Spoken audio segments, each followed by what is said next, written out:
바벨론 군대가 예루살렘을 포위하려고 다가온다라는 이야기를 들었고, 그리고 그런 모습 가운데 이집트에게 구원을 요청하여서 이집트의 군대가 출병하였다라는 소식을 듣고 바벨론 군대가 잠시 물러나게 됩니다. 오늘 11절은 바벨론 군대가 잠시 물러난 그 사이에 예레미야가 베냐민 땅에서 백성 가운데 분깃을 받으려고 잠시 성문을 나가야 되는 상황이 있었다라는 이야기로 시작을 하게 됩니다. 정당한 유산 상속을 받기 위하여, 재산 상속을 받기 위하여 예레미야가 잠시 나가야 되는데, 문지기가 예레미야를 붙잡고 넌 반역자다라고 이야기를 하는 거예요. 예레미야의 이야기를 듣지 않고 나는 반역자가 아니다, 정당한 상속을 받기 위하여 가는 것이다 라고 하는데, 말해도 듣지 않았다. 14절에 이리야가 듣지 아니하고 끌어갔다. 15절에 보면 고관들이 노여워했다. 16절에 보면 뚜껑 씌운 웅덩이에 들어갔다 라고 이야기를 하고 있죠. 말을 해도 듣지 않고, 그리고 눈을 떠도 보이지 않는 상황 가운데 예레미야가 처해져 있던 것입니다. 뚜껑 씌운 웅덩이에 들어가 있다라면 어떤 마음일까라는 생각이 들었습니다.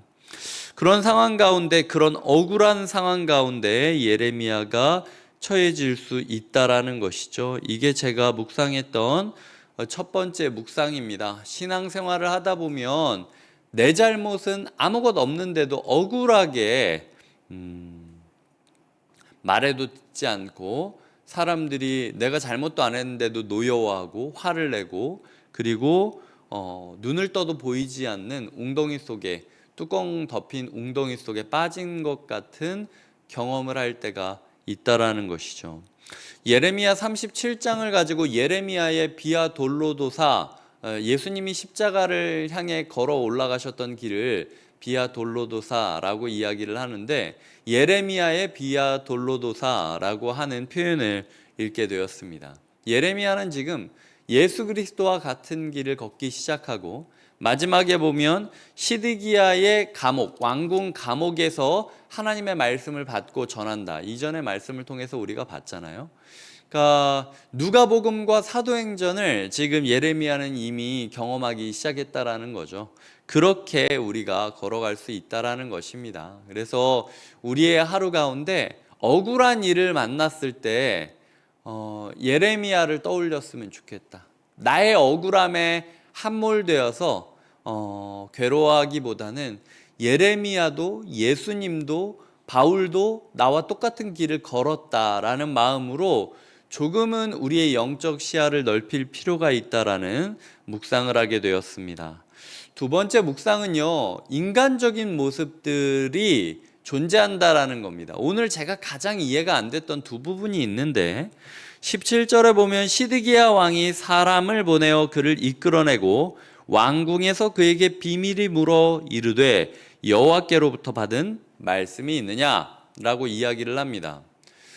시드기야 왕은 예레미야가 억울하게 지금 오해를 당하고 누명을 써서, 그것도 정당한 재판 절차를 받은 것도 아니고 서기관 요나단의 집에 개인 감옥에 뚜껑 덮인 웅덩이에 gat혀 있다라는 걸 알았어요. 그러니까 예레미야를 왕궁에서부터 찾아내서 불러올 수 있었던 거죠. 하지만 그동안 시드기야 왕은 아무런 조치도 취하지 않고 있었던 겁니다. 그러다가 이제서야 와서 예레미야한테 지금 은밀히, 사람들이 또 그거를 보면은 괜히 민망한 거죠. 부끄러운 거죠. 한편으로는 사람들한테 보여주고 싶지 않고 예레미야한테 하나님의 말씀을 물어본다라는 게, 한편으로는 그래도 너무 궁금했던 겁니다. 이 예레미야가 웅덩이에 갇힌 지 두세 달 뒤 정도였다라고 생각이 되어지는데, 두세 달 동안 가만히 있다가 이제 바벨론 군대가 다시 쳐들어올 것 같은 상황이 되니까 예레미야를 은밀하게 몰래 불러가지고 지금 물어보고 있는 거죠. 이 왕의, 한 나라의 지도자라고 하는 사람이 사람 눈치나 보면서 비밀이 예레미야를 부르고 있는 인간적인 모습을 보게 되었고요. 또 20절에 보면 이해가 안 되는 말이 나옵니다. 내 주 왕이여 이제 청하건대 내게 들으시며 나의 탄원을 받으사 나를 서기관 요나단의 집으로 돌려보내지 마옵소서. 내가 거기에서 죽을까 두려워하나이다. 예레미야가 이렇게 말한 거예요. 나 죽을까 무섭습니다. 그러니까 그 뚜껑 덮인 웅덩이만큼은 보내지 마십시오. 예레미야의 지나치게 인간적인 모습이 등장하고 있다라는 거죠.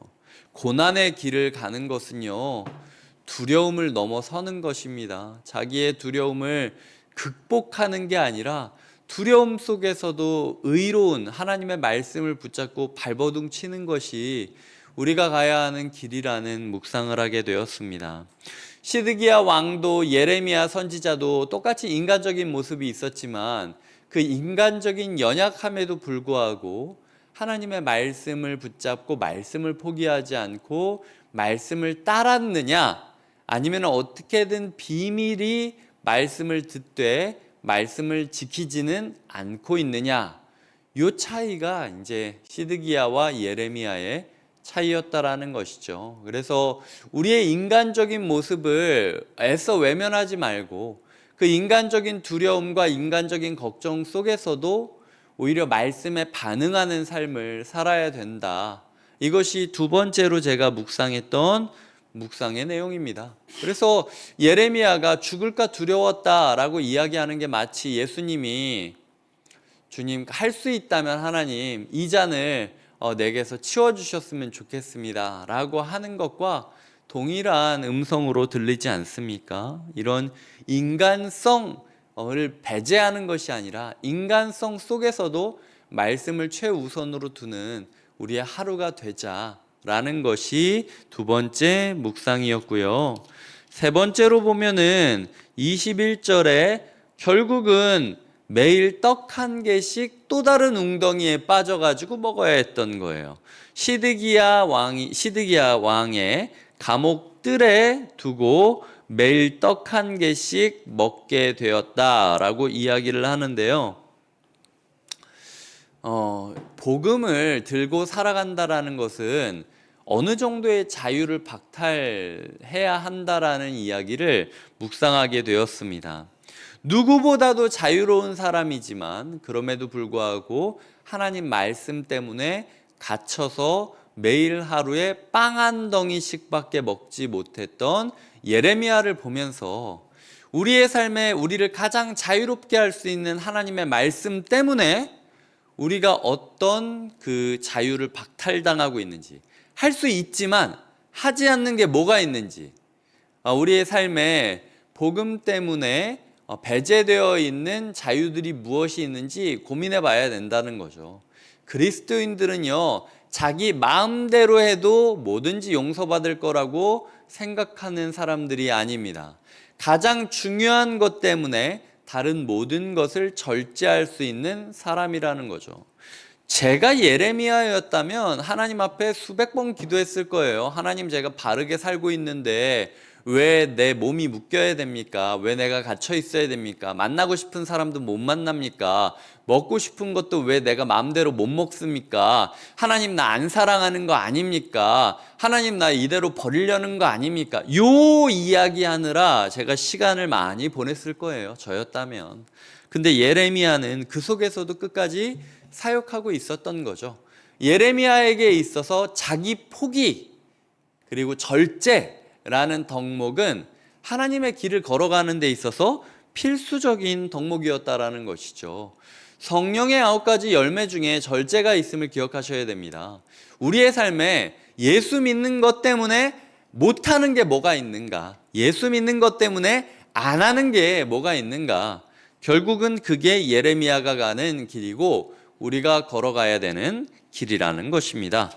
말씀을 요약하겠습니다. 오늘 억울하게 상황이 바뀜으로 인하여 누명을 씌우고 억울하게 갇히고 그리고 시드기야와 만나서 시드기야의 왕궁 뜰 감옥으로 옮겨지는 예레미야를 보면서 첫 번째로 저는 말을 해도 듣지 않고 아무것도 안 했는데 분노를 받아야 되고 눈을 떠도 보이지 않는 상황 가운데 우리가 있을 수 있다. 이것이 누군가의 잘못이 아니라 우리가 뭔가 잘못됐던 것도 아니고 하나님이 잘못하시는 것도 아니고 이 시대 가운데 그리스도의 사람으로 살아가는 어떤 법칙일 수 있다. 예레미야도 그렇게 살았고 예수님도 그렇게 살았고 바울도 그렇게 살았다면 우리의 삶에 억울한 부분이 없을 수는 없다라는 거죠.